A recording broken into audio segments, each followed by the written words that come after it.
Hi guys, welcome back to my channel. আমার আরও একটা নতুন ব্লগে তোমাদের অনেক স্বাগত। আজ পুর দেওয়া আর পুর ছাড়া চিতই পিঠে বা এসকা পিঠের রেসিপি তোমাদের সাথে শেয়ার করব। তার জন্য প্রথমেই লাগবে চালের গুঁড়ো। তো আমরা ঠিক এইটাই ব্যবহার করি। তো প্রথমে চালের গুঁড়ো নিয়ে নিচ্ছি। এবারে এর মধ্যে জল দিয়ে খুব ভালোভাবে ব্যাটারটাকে তৈরি করতে হবে। তো এখন ব্যাটারটাকে ভালো করে একটু পুরোপুরিভাবে মেখে নিতে হবে জল দিয়ে, যাতে কোনো চালের গুঁড়োর দানা বা দলা পাকিয়ে না যায়, তাহলে পিঠেটা খেতেও খুব একটা ভালো হবে না, ঠিকমতো করাও যাবে না। তো এখন ভালো করে মেখে নেওয়া হচ্ছে। এবারে এর মধ্যে আরও জল দিয়ে ব্যাটারটাকে লিকুইডভাবে তৈরি করতে হবে, যাতে একেবারেই ব্যাটারটা খুব একটা পুরু না হয়ে যায়, খুব একটা পাতলা না হয়ে যায়, একদম মাঝামাঝি অবস্থায় থাকবে। তো এখন ভালো করে জল দিয়ে এটাকে মাখতে হবে। তো এখানে ঈষৎ উষ্ণ গরম জল ব্যবহার করা হয়েছে। তো এখন এটাকে খুব ভালো করে জল দিয়ে মেখে নেওয়া হচ্ছে। যেহেতু শুধুমাত্র এই ব্যাটারটা দিয়েই পিঠে তৈরি হবে, তাই ব্যাটারটাকে খুব ভালো মতন তৈরি করতে হবে। তো এখন ব্যাটারটা প্রায় রেডি হয়ে গেছে। এখন ব্যাটার পুরোপুরি রেডি হয়ে গেছে। তো এখন এবার এটাকে আধ ঘন্টা 40 মিনিটের মতন ঢাকা দিয়ে রেখে দেব। আর এই পিঠেটা হবে মাটির খোলাতে। তো এখন এই দুটো জিনিসও রেডি হয়ে গেছে। তো এখন এবারে আধ ঘন্টা হয়ে গেছে। এখন এই ঢাকাটাকে এবারে সরিয়ে নিচ্ছি। এবারে এর মধ্যে অ্যাড করছি পরিমাণ মতো নুন, আর একটু অ্যাড করছি বেকিং সোডা। এতে পিঠেটা নরম হয় আর বেশ ফোলা ফোলাও হয়। তো এবার এখন এই দুটোকে মিক্স করে নিচ্ছি। এবারে এর মধ্যে আরও একটু জল অ্যাড করলাম, তারপরে আবার এটাকে ভালো করে মিক্স করে নিচ্ছি। আশা করি তোমরা বুঝতে পারছো, ঠিক এইভাবে এটা তৈরি হবে, খুব একটা পুরো নয়, খুব একটা নরমও নয়। তো এখন এটাকে বসিয়ে দিয়েছি, এটা বেশ গরমও হয়ে গেছে। আর এই যে করছে আমার মা। হ্যাঁ, আমার মেয়ের পছন্দের না। না, আমার ওটা ভালো লাগে। এমনি পিঠেটা খেতে ভালো, কিন্তু যেহেতু পিঠের মধ্যে কোনো পুর থাকে না, দুধ আর গুড় দিয়ে খেতে হয়। দেখি একটু ট্রাই করে একটা। হ্যাঁ, পুর দিয়েও শুনেছি হয়। তাই নাকি? আমি কোনোদিন করিনি। আচ্ছা, দেখবো যদি হয়। এখানে জলের মধ্যে কয়েক ফোঁটা সাদা তেল ব্যবহার করা হয়েছে। এবারে এই মিক্সচারটাকে যদি একটু মাটির খোলায় ভালো করে বুলিয়ে নেওয়া হয়, তাহলে পিঠেটা খুব তাড়াতাড়ি উঠে যায়। এবারে পিঠেটাকে ঠিক এইভাবে করতে হবে, তোমাদের সঙ্গে একবার শেয়ার করছি। এখন এটা পুর ছাড়া করা হচ্ছে।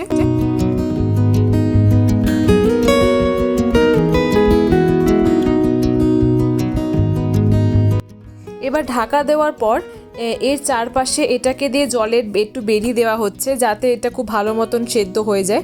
আর এইভাবে ঢাকা দিয়ে এটাকে 2 থেকে 3 মিনিট রেখে দিতে হবে, যাতে খুব ভালো মতন এটা সেদ্ধ হয়ে যায়।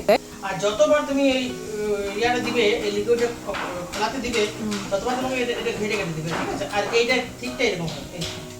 এই আচ্ছা, ওকে।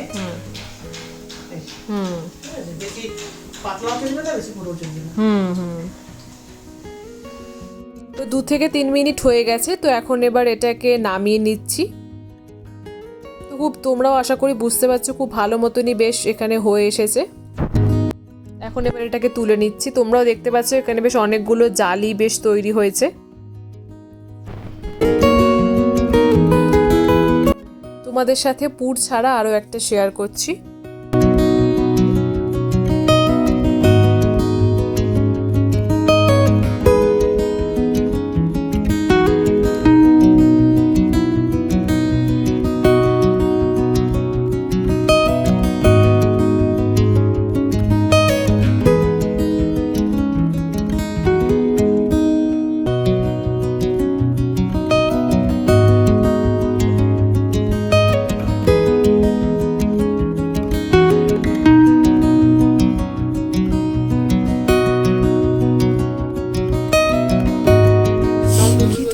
দেখছিস একদম কত জালি দেখতে পাচ্ছিস এটাতে।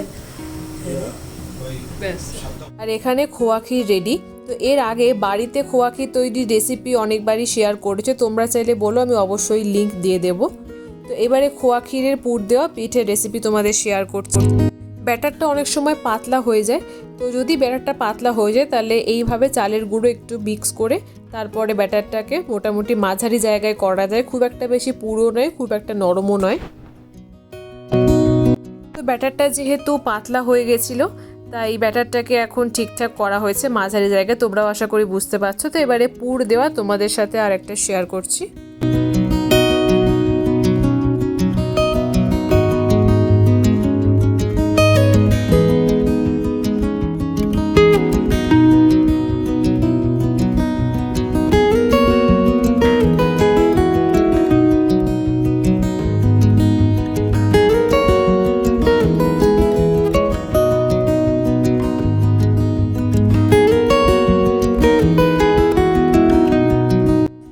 আগের মতোই এটাকে 2-3 মিনিট এইভাবে ঢাকা দিয়ে রেখে দেবো, যাতে খুব ভালো মতন সেদ্ধ হয়।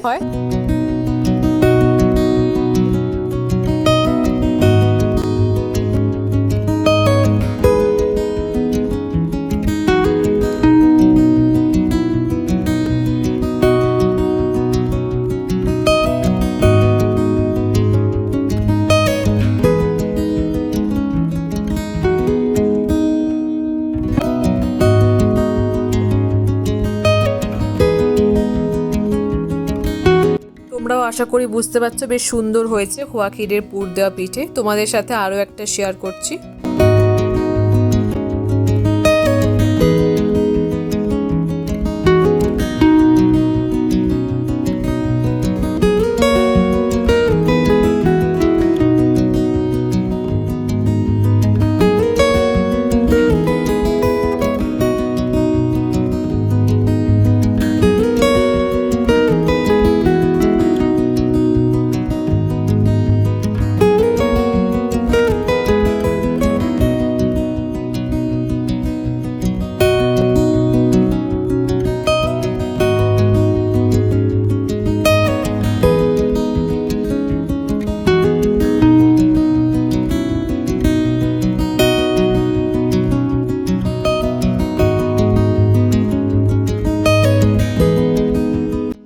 এইভাবে মা এখন বাকিগুলো করে নিচ্ছে।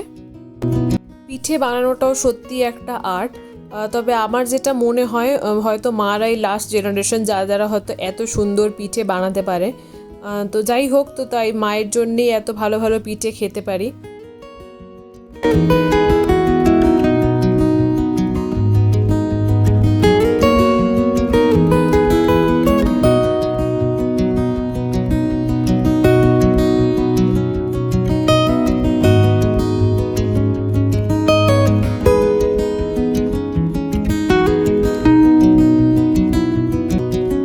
পিঠে আমাদের রেডি, তাই তো?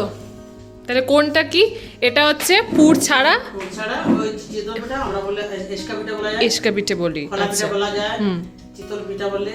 এটা হচ্ছে সাদা, এটা কোনো পুর দেওয়া নেই, এটা খোয়া ক্ষীর দেওয়া আছে, খোয়া ক্ষীরের পুর দেওয়া।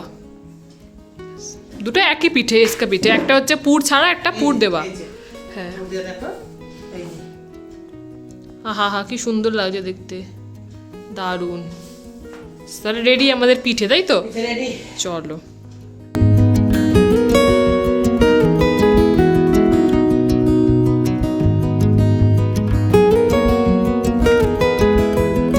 এবার আমার খাওয়ার পালা। আমি এখানে নিয়ে বসে গেছি। এটা হচ্ছে দুটো পুর দেওয়া, এটা হচ্ছে পুর ছাড়া। আর মাও এখানে বসেছে। এটা দুটো পুর দেয়, এটা হচ্ছে পুর ছাড়া, তাই তো? আর তার সঙ্গে এটা হচ্ছে দুধ, তাই তো? তো এবারে খাওয়ার পালা। এটা হচ্ছে পুর দেওয়া, ফাটাফাটি এই যে পুর, ভেতর দিকে পুরটাকে সুন্দর দেখো, পুর ফাটাফাটি।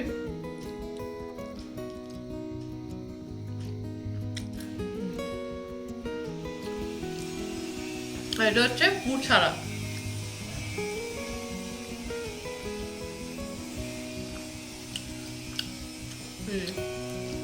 এটা হচ্ছে ভেতরটা, এরকম হয়েছে। ভেতরটা পুরো এরকম হয়েছে, নরম তুলতুল। হ্যাঁ, জালি জালি, জাস্ট ফাটাফাটি। মাও খাচ্ছে নাকি? তাহলে কেমন হয়েছে? দারুণ, ফাটাফাটি। তুমি অবশ্য করেছো। হ্যাঁ পুর দেওয়া। হ্যাঁ, এটা হচ্ছে পুর দেওয়া।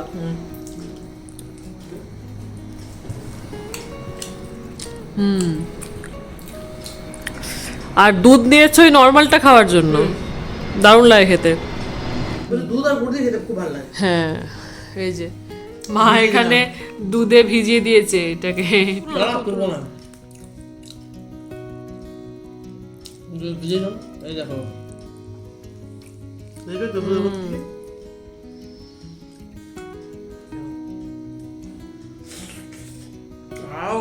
কেমন ভালো আছে? দুধ বেড়ে পুরো অসাধারণ। দুধটা ঢুকে গেছে পুরো। হা হা হা হা।